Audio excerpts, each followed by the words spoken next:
Hi, my name is Maddie Lucke, and I have the honor of introducing Maire Sweeney today.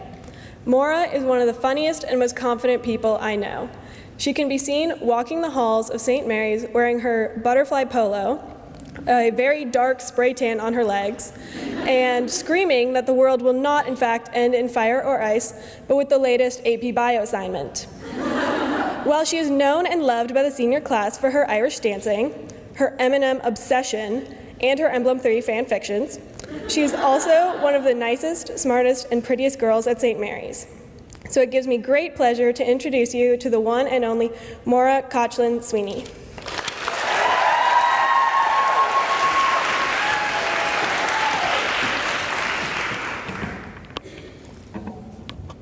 My name, M.A. Father, I-R-E space C-A Father, I-T-L-I Father N.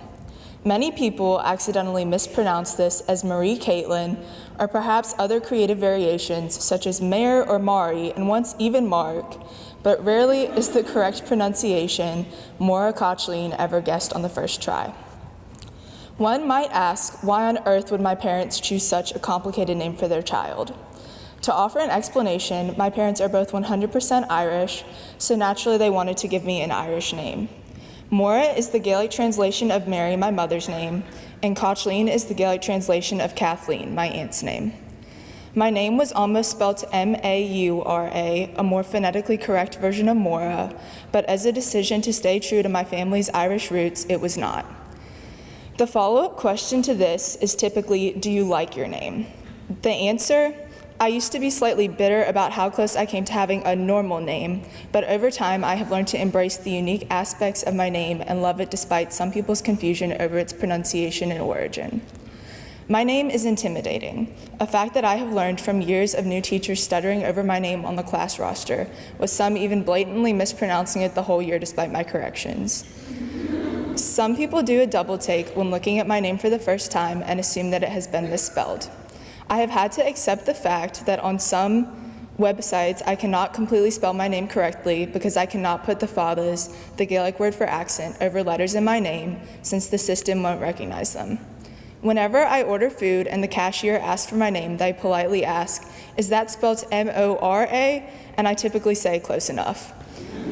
On some occasions, when people have asked me how to pronounce my name, I have said, "I don't really care, I respond to most variations as long as it's kind of close." But the truth is, I do care, and kind of close is not close enough. We all should care about how people pronounce our names because our names are what create our identity. Although the idea that our names are the basis for our whole identity is somewhat cliche, it is the truth. Parents spend months planning what they will name their children, and the first thing said when meeting someone for the first time is typically, "Hi, my name is blank, and you are?" Names give people a first impression, and first impressions lead to lasting impressions, so names are important. This is something I have come to appreciate more than the average person through my lifelong struggle of trying to help people get my name right. Up until around 10th grade, when teachers did not know how to say my name, I would quietly and embarrassedly correct them, and when certain acquaintances called me Laura or Nora, I would not tell them they were wrong. Over time, however, this began to bother me more and more, so I started correcting people. I came up with ways of explaining the pronunciation and spelling of my name to the average person with no background in the Gaelic language. It's like Laura, but with an M instead of an L, and it's spelled the Irish way became my mantra. At one point, my Twitter name was M-O-R-E-U-H,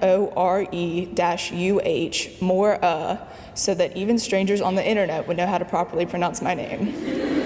The confusion surrounding my name became exhausting, so I decided to take steps to eliminate it.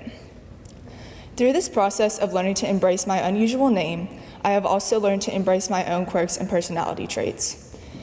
So although my name is a little different and it is annoying when I have to correct people 10 times about the spelling or pronunciation of my name, I am glad I was not named Maura, spelled M-A-U-R-A, or something even more common. I am appreciative of my different name because it has shaped me into a person who is comfortable in my own skin and proud of my identity. Having dealt with this key element of my identity, being questioned so often and at times struggling with this, I can officially say that it is a liberating feeling when you let go of other people's perceptions about you. Because of this, I encourage you all to do your best to embrace every part of you, even the ones that others may think are weird or different. Realize that weird and different are not synonymous with bad, and that our weird and different characteristics are in fact what make us unique to everyone else. Now, I do understand that it is so much easier for me to stand up here saying, appreciate and accept every part of yourself than it is to actually do so. And even I myself am not completely there and may never be. All I'm asking is that you try. After all, how boring would the world be if we all had the same name, the same identity? Thank you.